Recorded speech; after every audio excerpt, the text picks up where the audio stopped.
1h35 da manhã, o Jornal Toda Hora está de volta e nós estamos no ar trazendo mais notícia para você e deixar sua madrugada muito bem informada na nossa companhia. O presidente dos Estados Unidos, Donald Trump, ameaçou a população de Gaza com a morte se os reféns restantes da guerra entre Israel e Hamas não forem libertados e alertou os dirigentes do grupo islamista para que deixem o território enquanto podem. O presidente americano Donald Trump estendeu as ameaças ao Hamas para toda a população palestina de Gaza. Em uma publicação na rede Truth Social, o republicano disse: para a população de Gaza, um lindo futuro os espera, mas não se retiverem os reféns. Se o fizerem, estão mortos. Tomem uma decisão inteligente. Libertem os reféns agora ou haverá um inferno para pagar mais tarde. Na mesma postagem, o magnata exigiu que o Hamas devolva imediatamente todos os corpos das pessoas que matou durante o ataque do grupo a Israel em 7 de outubro de 2023, que desencadeou a guerra. Trump ressaltou que este é o último aviso para a liderança do movimento islamista palestino, acrescentando que está enviando a Israel tudo o que é preciso para terminar o trabalho e que nenhum único membro do Hamas estará seguro. As ameaças vêm um dia depois do encontro com os parentes dos reféns e no mesmo dia que os Estados Unidos e o Hamas confirmaram que mantiveram contatos diretos. Essa postura rompe com a política de longa data de Washington de não manter negociações diretas com organizações que considera terroristas, como o Hamas. Segundo a Casa Branca, Israel foi consultado sobre esse assunto, destacando que o enviado especial americano, Adam Boehler, tem autoridade para falar com qualquer pessoa. A trégua firmada em janeiro entre Israel e o Hamas está na berlinda, com os dois lados discordando sobre como mantê-la após o fim da primeira fase. Etapa em que o movimento palestino entregou 33 reféns em troca da liberdade de cerca de 1.800 palestinos. O governo israelense também permitiu a entrada de mais ajuda humanitária em Gaza antes de bloqueá-la no domingo, em meio a desentendimentos sobre a continuação da trégua. Israel quer que a primeira fase dure até meados de abril e exige a desmilitarização total do território palestino, a saída do Hamas de Gaza e a rendição de todos os reféns antes de passar para uma nova fase. O Hamas quer passar para a segunda fase, que inclui um cessar-fogo permanente. Uma terceira fase deve ser dedicada à reconstrução de Gaza. O presidente da França, Emmanuel Macron, levantou a possibilidade de enviar tropas europeias para a Ucrânia no caso de um acordo de paz com a Rússia. O presidente da França, Emmanuel Macron, fez um discurso à nação em resposta ao que considerou a atual incerteza global. Macron levantou a possibilidade de enviar tropas europeias para a Ucrânia no caso de um acordo de paz com a Rússia. Seria loucura permanecer como espectador neste mundo de perigo. Sem mais delongas, devemos tomar decisões pela Ucrânia, pela segurança dos franceses, pela segurança dos europeus. O líder francês, aliado próximo do governo ucraniano, afirmou que os franceses estavam legitimamente preocupados com o início de uma nova era após a mudança radical da política dos Estados Unidos sobre a Ucrânia, sob o governo de Donald Trump.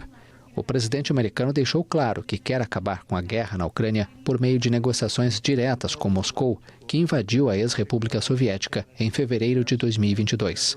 Mas Macron ofereceu uma imagem crua da Rússia, a quem acusou de ter transformado o conflito ucraniano em um conflito mundial.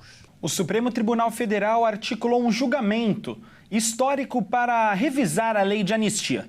3 ações em andamento na corte podem anular o perdão a acusados de crimes na ditadura militar. A revisão da lei de anistia de 1979 também pode funcionar contra um possível perdão aos condenados pelo 8 de janeiro, que deve ser analisado pelo Congresso Nacional.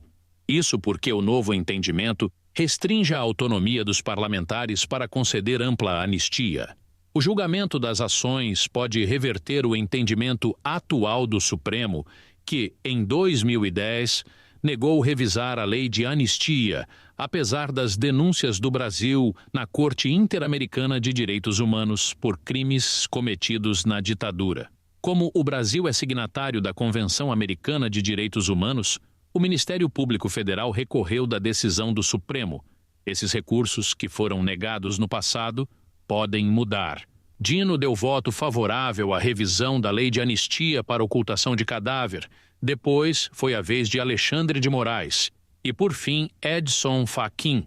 A revisão histórica da lei de anistia, além de eventualmente condenar os acusados por crimes no passado, deve ter um efeito no futuro. As projeções do monitor do PIB da Fundação Getúlio Vargas indicam que a economia brasileira cresceu em 2024.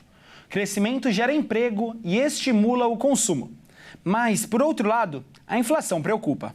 As projeções para o PIB de 2024 da Fundação Getúlio Vargas apontam para o crescimento da economia em cerca de 3,5%. O número oficial do PIB sai nesta sexta-feira com a divulgação do IBGE.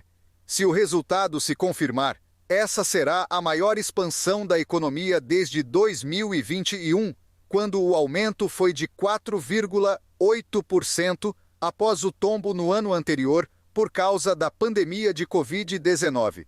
Se a economia cresce, ela gera emprego. As pessoas empregadas ganham mais dinheiro e consomem mais, o que também ajuda a elevar o PIB. A taxa média de desemprego, em 6,6% no ano passado, foi a menor desde que o IBGE começou a calcular esse índice, em 2012.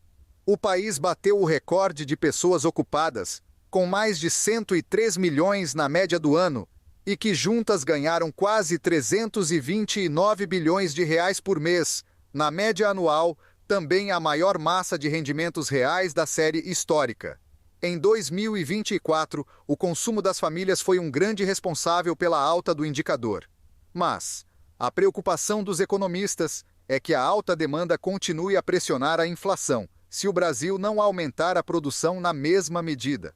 Aumentando a capacidade produtiva, se as famílias quiserem consumir mais, o país vai ter como atender. Ao analisar a oferta, a estimativa do monitor do PIB é de que o setor de serviços teve a maior alta, com 3,9%. A indústria também cresceu, 3,4%, mas a agropecuária, apesar da queda de 2,5%, produziu quase tanto que em 2023 foi uma super safra. Mais uma edição do Jornal Toda Hora chega ao final e se você perdeu alguma notícia, todos os nossos canais, todos os nossos jornais estão disponíveis em nosso canal do YouTube. É só você ir lá, se inscrever, acessar e se manter muito bem informado. E eu volto às 2h50 com mais notícias para você, tá bom? Até já, fiquem com Deus. Tchau, tchau.